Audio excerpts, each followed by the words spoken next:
Right, good afternoon mga bloodlines. Pasnack naman tayo sa mga alagang kambing. Ayan o. Yung pagkain ay feeds at saka cattle concentrate. Ayan o. Kain may. Lakas ng kumain. Saka may kumpay din tayo dyan o. So pagkatapos lang kumain dyan, kakain naman sila dyan. So sa isang araw ay isang bisis lang kumain ng kumpay. Kasi itong kumpay na yan hindi maubos, pwede pa yan bukas at saka makain pa na yan. Yan o. So yung ating mga maliliit yan, nag 1 month na ito noong January 28. So yan o, kahit maliit ay malusog naman. Ang kanilang nanay ay nandito lang nanay. Yan o, ang ganda ng bali. Ito talagang binili natin na commercial na pagkain na feeds ay talagang epektibo talaga dito sa mga kambing. So ayan o, ang tag-isa yun, medyo malalaki na sila. So ang hindi na lang dito na kastahan ay ito na lang isa. So ang tatlo ay nakaano na yan, sana mabuntis.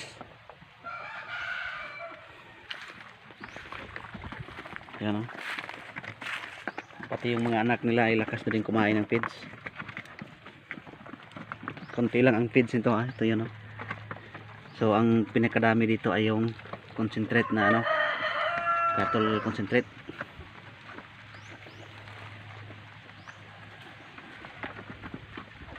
Yan, dapat pa-snackin natin yung alaga.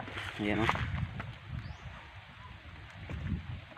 Dahil pag maulan hindi tayo makapunta ng makahanap ng pagkain doon, so feeds lang ang pagkain sa kanila. So hiniwalay ko dito yung lalaki o, kasi awayin niya yung mga anak nito, so kawawa. So may sarili siyang kulungan. So ito ano ko to, mag-extend ako pa rin dito at saka lagyan natin dito ng harang dito na hindi sila mabasa ng ulan. Yan, lagyan natin ng harang dyan. Makakuha tayo ng kawayan doon. Tsaka yung bubong dito ay hindi na natin itrapal siguro to, kasi kung trapal ulit-ulit lang bibili. Buti pa yero, isang bilhan lang, wala nang ano, wala na forever ng ano, basta hindi lang matamaan siguro ng kahoy. So ang trapal nagisi naman, sira na oh. Yan. So tapos nang napurga ito. Yan, kakain sila oh. Parang ang lunubyan din, ang laki. Ito yung nanay niya oh. Yung babae talagang kambing ay yung kanilang dugo ay matapang kaysa lalaki, kasi walang ano, ang kulay itim. So may mga itim-itim na pero yung kuan talaga para talagang manok ito, mas matapang yung dugo ng ano, babae. Kaya yan yung kanyang ano, kulay o ay kulay ng kanyang magulang. Yan. Yan. Kain sila doon, pag lipat na doon kain din sila. Yan o.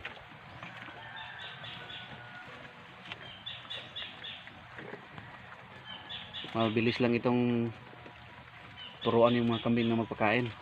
Ang ideya ko lang ay sa umaga hindi ko sila nilagyan ng kahit anong kumpay. Tulad dito wala. Yung inalagay ko lang ay hindi naman puro feeds. Nilagyan ko ng kamuting kahoy. Yung kamuting kahoy inatsara ko at tapos hinalo ko. Ayan. Hanggang sa yan, natuto na sila oh. Mga 3 beses lang siguro tuto na sila. Yan. So pag walang ulan ngayon ay pwede naman natin silang ipalabas-labas. Pwede natin sila ipalabas dito. May mga kakain naman dyan oh. O kaya doon. Yan oh. ang ating mga alagang kambing.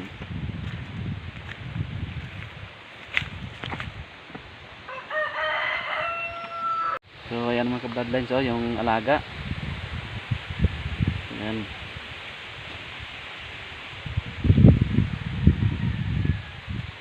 Bilis lang kumain.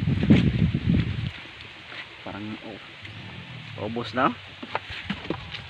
So yung pagpakain pala ng kambing ay ano nang wag niyong patamaan ng pagkain ng feeds kasi nakasasamayin sa kambing yan. Kasi dati may katrabaho ako, pinakain na yung feeds yung kambing, so nasubrahan, kinamugahan, patay lahat ng kambing. So dapat nasa sa sumunod lang tayo sa mga nasanay na magpakain na ang ilagay talaga ay nasa 20% lang. So 20%, so 80% mga damo na yan. Kaya yan ang ginawa ko dito. Hindi ko lang ito sinukat pero tsansado ko na kasi ako yung araw-araw kong ginagawa to. Pero kung gusto niyo safety, maggawa kayo ng may kayo ng lagayan. Ako dito may nilagay din ako. Kaya para paniguradong hindi kayo ito. So may tayo. Mga lang siguro dito. Ang inilagay ko sa kanila ay kasi 5 sila lahat, tapos may mga maliliit, mga 8 yung inilagay ko dito ganito. Yan.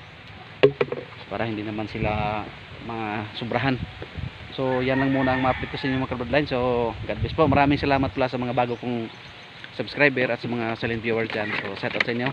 So God bless po.